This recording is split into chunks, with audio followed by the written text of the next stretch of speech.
नमस्कार साथियों, आप सभी का स्वागत है आपके अपने YouTube चैनल वी एजुकेटिव में।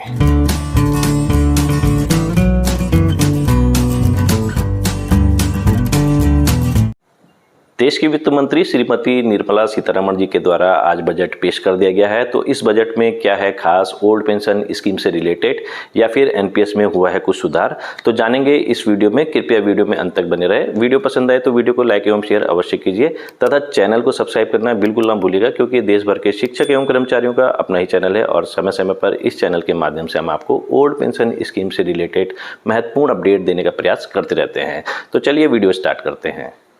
साथियों, आज दिनांक 23 जुलाई 2024 को देश की वित्त मंत्री श्रीमती निर्मला सीतारमण जी के द्वारा पूर्ण केंद्रीय बजट को प्रस्तुत कर दिया गया है और इस बजट को लेके देश भर के जितने भी शिक्षक एवं कर्मचारी थे जो एनपीएस से पीड़ित हैं, उनको काफ़ी उम्मीदें थी और कई कयास लगाए जा रहे थे इस बजट के रिलीज होने से पूर्व कि एनपीएस में या तो आवश्यक सुधार होंगे, हाइब्रिड पेंशन स्कीम शायद सरकार लॉन्च कर सकती है या गारंटेड पेंशन स्कीम की घोषणा कर सकती है या फिर ओपीएस को हूबहू बहाल भी कर सकती है। लेकिन ऐसा कुछ नहीं हुआ और देश की वित्त मंत्री जी ने जो पिछले वर्ष एनपीएस में सुधार को लेकर जो कमेटी बनाई थी, केवल उसकी तारीफ की। पहले आप इस तारीफ को सुनिए कि उन्होंने क्या कहा। New pension scheme. The committee to review the NPS has made considerable progress in its work. I'm happy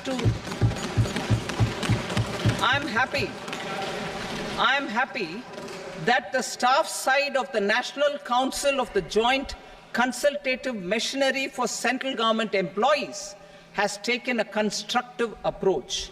A solution will be evolved which addresses the relevant issues while maintaining fiscal prudence to protect the common citizens. Budget estimates for 24-25.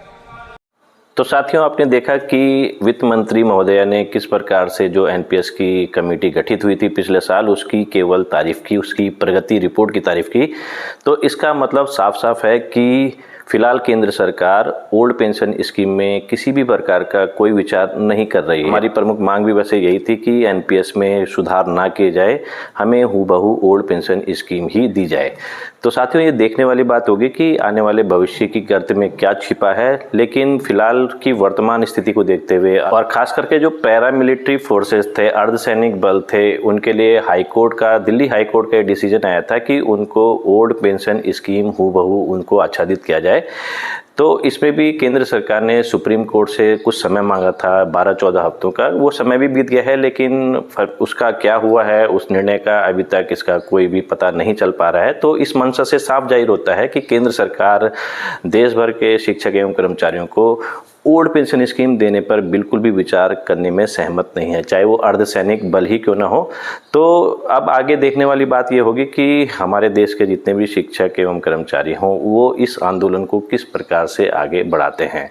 तो साथियों, आप सचेत हो जाइए, सजग हो जाइए अपने अधिकारों के प्रति, और यदि आपको ओल्ड पेंशन स्कीम हूबहू चाहिए तो आपको आंदोलन में भाग लेना होगा। और जहाँ जहाँ जो ओल्ड पेंशन स्कीम से संबंधित जितने भी कर्मचारी संगठन हैं, उनसे आप जुड़े रहें और जहाँ जहाँ आंदोलन हो रहे हैं अपना कंट्रीब्यूशन करते रहें, क्योंकि हमारी ये मुहिम एक न एक दिन अवश्य रंग लाएगी। भले ही इस जो बजट आज पेश हुआ है उसमें हमें मायूसी हाथ लगी है, जो हमारी उम्मीदें थे उसके अनुरूप ये बजट पेश नहीं हो पाया, कर्मचारियों के अनुरूप।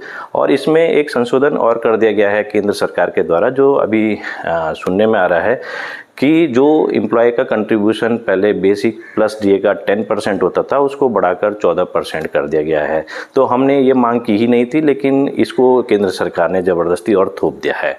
तो अभी तक ये होता था कि जो एनपीएस में शिक्षक एवं कर्मचारियों का बेसिक और डीए का 10% कंट्रीब्यूट होता था और गवर्नमेंट उसमें 14% मिलाती थी। लेकिन अब चूंकि शिक्षक एवं कर्मचारियों का आने वाले समय में यदि जो ये बातें निकल के आ रही हैं बजट की, उसमें बेसिक और डीए का 14% कंट्रीब्यूशन होता है, तो गवर्नमेंट उसमें कितना कंट्रीब्यूट करेगी ये भी देखने वाली बात होगी। तो ओल्ड पेंशन स्कीम से संबंधित ये एक छोटी सी अपडेट थी जो हमने इस वीडियो के माध्यम से आपको शेयर करने का प्रयास किया। और साथियों, आप लगातार इस चैनल से जुड़े रहें, क्योंकि ऐसी ही महत्वपूर्ण अपडेट्स ओल्ड पेंशन स्कीम से रिलेटेड हम आपको समय समय पर इस चैनल के माध्यम से देने का प्रयास करते रहते हैं। धन्यवाद।